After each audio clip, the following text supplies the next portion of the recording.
टिक news. नमस्कार, आपके साथ मैं हूं ऋतिक सबिता। स्वागत है आपका टिक न्यूज की खास पेशकश आज की बात में। और आज की बात में हम चर्चा करने वाले हैं मेनपुरी को लेकर। मेनपुरी को लेकर ये कयास लगाया जा रहा है कि अपर्णा यादव अगर रघुराज शाक्य के साथ स्टार प्रचारक की सूची में शामिल होती तो शायद बीजेपी जीत जाती मेनपुरी सीट से, क्योंकि ये कयास लगाया जा रहा है कि अपर्णा यादव ने कहीं ना कहीं यादव परिवार की लाज रख ली। और ये कहा जा रहा है कि अपर्णा यादव चाहती तो M22 समीकरण को तोड़ सकती थी। अगर अपर्णा यादव चाहती तो जो 4.25 लाख वोट यादव का है और लगभग जो 1.5 से 2 लाख वोट मुस्लिम का है, मतलब यानी अगर पूरा टोटल कर दिया जाए तो 6.5 लाख वोट बैंक को M22 समीकरण को कहीं ना कहीं रघुराज शाक्य के खेमे में ला सकती थी। क्योंकि आप जानते हैं साफ तौर पर कि ठाकुर, शाक्य, इसके साथ कुर्मी, राजपूत, लोधी, तमाम जो जातियां मेनपुरी सीट पर काबिज हैं, मेनपुरी सीट को संभालती हैं, उन जातियों का वोट बैंक का आंकड़ा M22 समीकरण के आंकड़े के बराबर है। और यहाँ पर साफ तौर पर यह कहा जा रहा है कि आज अखिलेश यादव जब मेनपुरी पहुंचे तो बहुत भारी भीड़ लगी। वहाँ पर जनता ने उनको बहुत प्यार दिया। जनता जनार्दन मेनपुरी में अखिलेश यादव डिंपल के साथ नजर आए। लेकिन ये कहा जा रहा है कि आज नजर आए, अगर अपर्णा यादव उतर जाती तो शायद अखिलेश यादव के साथ इतनी भीड़ नहीं जुड़ती। लेकिन आपको पता है कि मेनपुरी का जो इतिहास है वो अभी से कायम नहीं है सपा के लिए। 1969 के बाद लगातार मुलायम सिंह यादव यहाँ पर जीतते रहे, तेज प्रताप सिंह यहाँ से सांसद रहे, इसके बाद धर्मेंद्र यहाँ से जीतते रहे। लेकिन अब मुलायम सिंह यादव तो है नहीं, एक छवि बनी हुई है, एक इतिहास बना हुआ है। लेकिन सवाल ये उठता है कि डिंपल यादव क्या मुलायम सिंह यादव की उस छवि को बचा कर रख पाएंगे? क्योंकि डिंपल यादव तो कुछ बोल ही नहीं रही हैं, ना प्रेस कॉन्फ्रेंस में बोल रही हैं, ना शिवपाल चाचा के लिए बोल रही हैं, शांत नजर आ रही हैं। थोड़ा बहुत बोलती हैं, गुफ्तगू करती हैं, फिर शांत रह जाती हैं। पूरा चुनाव तो अखिलेश यादव लड़ रहे हैं। तो आज इसी पूरी विषय पर हमारे साथ चर्चा करने के लिए मौजूद है नेहा मैम। बहुत बहुत स्वागत है नेहा मैम आपका।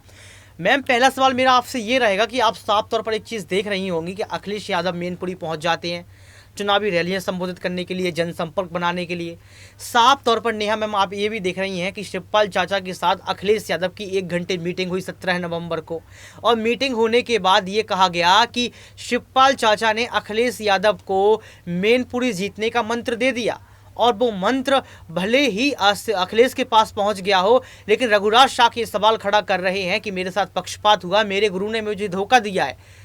तो आप मुझे इस सवाल पर आप ये जवाब दीजिए, क्या क्या आपको लगता है कि आज रघुराज शाक्य के संग में शिवपाल चाचा ने धोखा दिया है? क्योंकि एक समय संग में दिखते थे। क्या आपको लगता है कि यहाँ पर अखिलेश यादव को जो मेनपुरी जीतने का गुरु मंत्र यहाँ पर शिवपाल चाचा ने दिया है, उससे वो मेनपुरी जीत जाएंगे?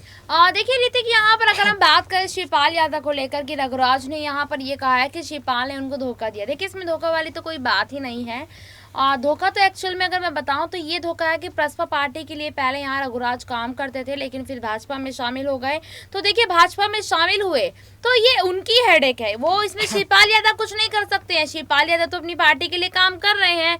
और देखिए, सपा और प्रसपा तो उनके लिए पहला प्रायोरिटी यहाँ पर समाजवादी पार्टी और प्रसपा है। तो यहाँ पर कैसे ये माना जा सकता है कि रघुराज शाक्य जो है वो ये कह रहे हैं कि मुझे शिवपाल ने धोखा दिया है? तो वही हम जानने की यहाँ पर कोशिश करेंगे कि आखिरकार किस बात का धोखा दे दिया। भाई, वो तो अपनी पार्टी में रहकर काम कर रहे हैं, आप यहाँ दल बदल का खेल खेल रहे हैं। तो धोखा किसने किसको दिया है, रघुराज को ये थोड़ा ध्यान में रखना चाहिए। हाँ, देखिए, आपने साफ तौर पर बताया है, लेकिन मेरा इसमें एक सवाल ये था कि जो 17 नवंबर को अखिलेश यादव के साथ जो यहाँ पर शिवपाल चाचा की बैठक हुई, मीटिंग हुई 1 घंटे की, उस 1 घंटे की मीटिंग में क्या शिवपाल चाचा ने मेनपुरी जीतने का गुरु मंत्र जो है वो क्या अखिलेश यादव को दे दिया है? क्योंकि अखिलेश यादव ही साफ तौर पर दिख रहे हैं, डिंपल यादव नहीं दिख रही हैं।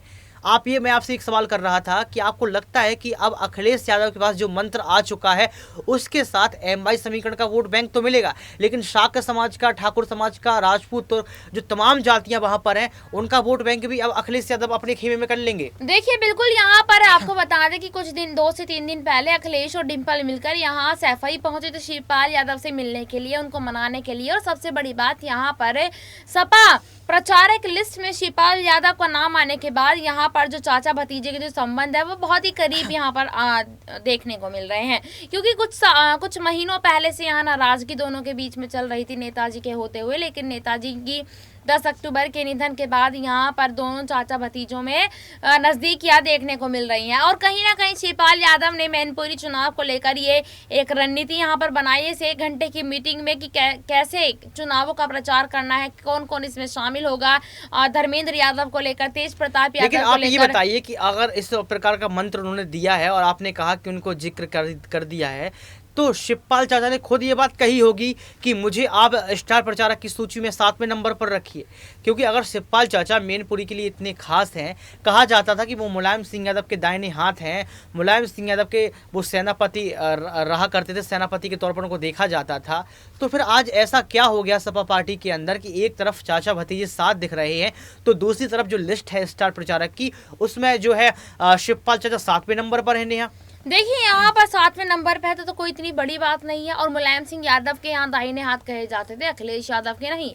अखिलेश और शिवपाल में रिश्तों में कहीं ना मुलायम कहीं सिंह के बिल्कुल यहाँ पर अखिलेश और चाचा भतीजे के रिश्तों में अनबन चलती नजर आ रही थी टाइम से, कुछ पहले से, अब जाकर थोड़ी ठीक हुई है। तो इसका मतलब ये नहीं मान सकते कि पूर्ण तरीके से अखिलेश यादव ने यहाँ सारे अधिकार शिवपाल यादव को दे दिए। समय लगेगा क्योंकि हर रिश्ते को यहाँ पर ठीक करने में समय लगता है। और देखिए 7वें नंबर पर है तो इसमें कोई इतनी बड़ी बात नहीं है जितना यहाँ हुआ बनाया जा रहा है तो आखिरकार, वरना आजमगढ़ और कह सकती हूँ और चुनावों में तो यहाँ सपा प्रचारक की लिस्ट से ही गायब थे यहाँ पर शिवपाल यादव। अब मैनपुरी में भी इसलिए कि यहाँ पर मैनपुरी में अगर देखा जाए तो एक सीट है मैनपुरी में जहाँ से शिवपाल यादव का दबदबा हमेशा देखने को मिलता है, तो इसी वजह से यहाँ सपा प्रचारक लिस्ट में शिवपाल का नाम सामने आया है। ठीक है, आपसे 2 सवाल और लेके पहला सवाल आपसे ये लिया जाएगा कि आपने देखा है कि शिवपाल चाचा साथ में नजर आए, लेकिन आपने एक चीज नोटिस करी होगी कि डिम्पल यादव के चेहरे पर यहाँ पर खेला जा रहा है। तो क्या डिम्पल यादव लगातार जो चुनाव हारी हैं, कन्नौज का चुनाव हारा, उसके बाद और भी चुनाव उन्होंने हारे हैं, आपने देखा होगा कि डिम्पल यादव पिछले 3 या 4 साल से राजनीति में भी नजर नहीं आई हैं। तो आपको लगता है कि शिवपाल चाचा उतर जाएं, इसके साथ अखिलेश यादव भी उतर जाएं, तमाम बड़े नेता उतरने के बाद भी यहाँ पर डिम्पल यादव अगर चुप्पी तो नहीं तोड़ेंगी, अपनी अगर रैलियों को संबोधित नहीं करेंगी और बढ़ चढ़कर हिस्सा नहीं लेंगी, तो चुनाव हार जाएंगी? देखिए मैं अगर बात करूं यहाँ पर डिम्पल यादव कन्नौज जैसी सीट पर एक बार हार गई थी 2 से 3 सालों से पहले, जहां समाजवादी पार्टी का दबदबा देखने को मिलता था। उसके बाद 2-3 साल तक राजनीति से दूर चल रही थी। अब अचानक से मैनपुरी में उतर गई है तो जरूर इस चीज का फर्क पड़ेगा। हो सकता है नेताजी के चेहरे पर डिम्पल यादव जीत भी जाए। और देखिए अगर जीत भी जाती है तो कहीं ना कहीं आगे आने वाले विधानसभा चुनाव हो, नगर निकाय चुनाव हो, किसी भी सीट पर चुनाव हो, तो डिम्पल यादव के लिए सारे रास्ते खुलते सवाल और जाएंगे। आपसे लेंगे नेहा, एक छोटा सा सवाल कि कहीं ना कहीं मायावती ने, जो बुआ और बबुआ की जोड़ी हुआ करती थी, बुआ और बबुआ की जोड़ी में इस बार देखा गया है कि पहले शोक कुल के समय मायावती नजर नहीं आई, मुलायम सिंह यादव के शोक कुल में उनके घर भी नहीं आई, सिर्फ ट्वीट कर दिया था। लेकिन आज ये देखा गया कि मैनपुरी सीट से उन्होंने कोई भी अपना कैंडिडेट नहीं उतारा। इसको आप किस तरह से देख रही हैं? देखिए यहाँ पर कहीं ना कहीं नेताजी सबके लिए ही, सबके दिल में एक छाप छोड़ गए हैं। कहीं ना कहीं मायावती नेताजी की रिस्पेक्ट जरूर यहाँ पर करती थी, बेशक यहाँ अंतिम संस्कार में वो शामिल ना हुई हो किसी कारणवश। तो देखिए यहाँ पर ये चीज देखने वाली है कि अगर यहाँ कोई उम्मीदवार नहीं उतारा है बसपा ने तो जरूर इसमें कोई ना कोई कारण रहा होगा। देखिए कोई ना कोई कारण रहा होगा, लेकिन आप ये समझिए राजनीति है और राजनीति में अलग अलग तस्वीरें आती हैं। पहले ये कहा जा रहा था कि शिवपाल चाचा और अखिलेश यादव साथ में नहीं आएंगे और साथ में आ गए। साथ में आने के बाद शिवपाल चाचा 7वें नंबर पर है, 1 घंटा मीटिंग चलती है। वहीं रघुराज शाक्य ये कहती कि पक्षपात हुआ है, शिवपाल यादव ने हमारा साथ नहीं दिया, उनको हमारा साथ देना चाहिए था। ये तमाम सवाल यहाँ पर उठ रहे हैं। उन तमाम सवालों में से एक सवाल मैं आपके लिए छोड़ता हूँ, आप जरूर कमेंट बॉक्स में हमें ये बताएं कि क्या आपको लगता है कि शिवपाल चाचा ने रघुराज शाक्य का साथ ना देकर यहाँ पर पक्षपात किया है? दूसरा सवाल ये रहेगा कि शिवपाल चाचा 7वें नंबर पर उतरे हैं तो क्या मैनपुरी की जनता डिम्पल को पसंद करेगी, डिम्पल को जिताएगी? हमें कमेंट बॉक्स में जरूर बताएं। आज के लिए सिर्फ इतना ही, हमें दीजिए इजाजत, फिर मिलेंगे किसी बड़े मुद्दे को लेकर। देखते रहिए टेक न्यूज। बहुत शुक्रिया।